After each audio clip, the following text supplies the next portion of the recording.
सियालकोट में हेडमराला के मुकाम से भी जो पिछला सैलाबी रेला है वो गुजरा ही था। लोगों के घरों में अभी भी पानी मौजूद था कि नया भारत की जानिब से जो है वो सैलाबी रेला पाकिस्तान में दाखिल हो चुका था।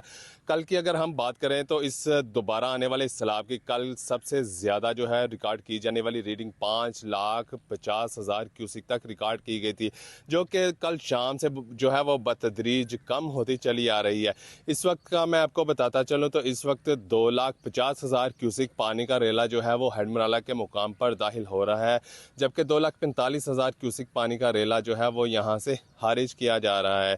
ज़िला इंतज़ामिया की जानिब से भी जो है लोगों को पहले ही अलर्ट कर दिया गया था कि जो लोग लोअर एरियाज़ में रह रहे हैं वो महफूज मकामात पर मुंतकिल हो जाए। इसके अलावा अगर हम बात करें रेस्क्यू 1112 और दीगर इदारों की, जिसमें PDMA की जो है वो अमला हमें जो है वो यहाँ पर नज़र आता रहा है। मैं आपको बताता चलूँ कि इस हालिया सैलाब में जो है वो हेडमराला के इलाका से जो है वो 2 लोग जो है वो जान की बाजी हार चुके हैं, जबकि काफ़ी लोग जो है वो करंट लगने से मुतासिर हुए हैं। अजय देखिए, सैलाबी सूरत हाल के हवाले से बात की जाए तो भारत की जानिब से एक मरतबा फिर जो है वो आबी जारहियत का जो है वो मुजाहरा किया गया और गुज़िश्ता हफ्ते में ये दूसरा जो है वो एक बड़ा सैलाबी रेला जो है वो भारत की जानिब से छोड़ा गया। जो DC हाफिजाबाद हैं वो भी इन तमाम सूरत हाल को मॉनिटर करने के लिए यहाँ खुद जो है वो मुख्तलिफ बैराज से दौरा कर रहे हैं और मुतहरक नज़र आ रहे हैं तमाम इदारे। इसके साथ साथ जो कोऑर्डिनेटर टू वज़ीर आला पंजाब मोहतरमा सायरा अफजल तारिर साहिब हैं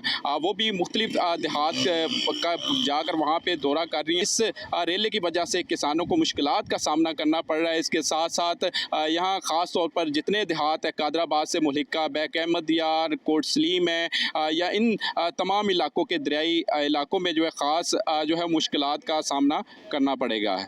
हाँ जी, बिल्कुल। दरिया सतलुज और चनाब के पानी में मुसलसल इजाफा नोट किया जा रहा है, जिसके बायस जनूबी पंजाब सैलाब के लपेट में है। मैं इस वक्त मौजूद हूँ उच शरीफ के नवाई मौज़ा मक्खन बेला में, जहाँ पे एक और ज़मींदारा बंद जो है सैलाब के बायस टूट चुका है, जिसके बायस मुतअद्दिद मवाज़िआत और सैकड़ों एकड़ पर खड़ी फसलें दरियाबुर्द हो चुकी हैं, जिसमें बस्ती दोली, बस्ती मकड़ाली, बस्ती नूरपुर समेत मुतअद्दिद बस्तियाँ इस वक्त पानी की लपेट में हैं।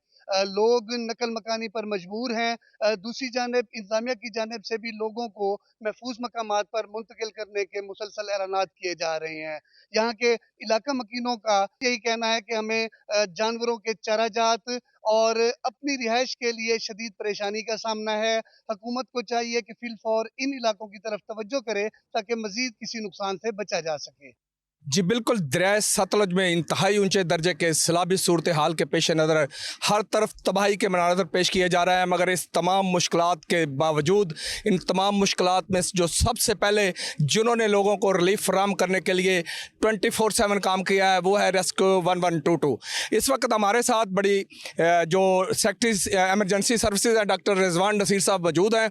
हम उनसे जानते हैं कि इन्होंने ये सैलाबी सूरत हाल में किस तरह लोगों को वैक्यूएट किया। इस बार तीनों दरिया इकट्ठे चल पड़े, सतलुज में था, साथ ही चनाब, फिर उसके बाद रावी के अंदर भी जिस तरह से आपने देखा कि तीनों के दिनों हाई फ्लड पे चले गए।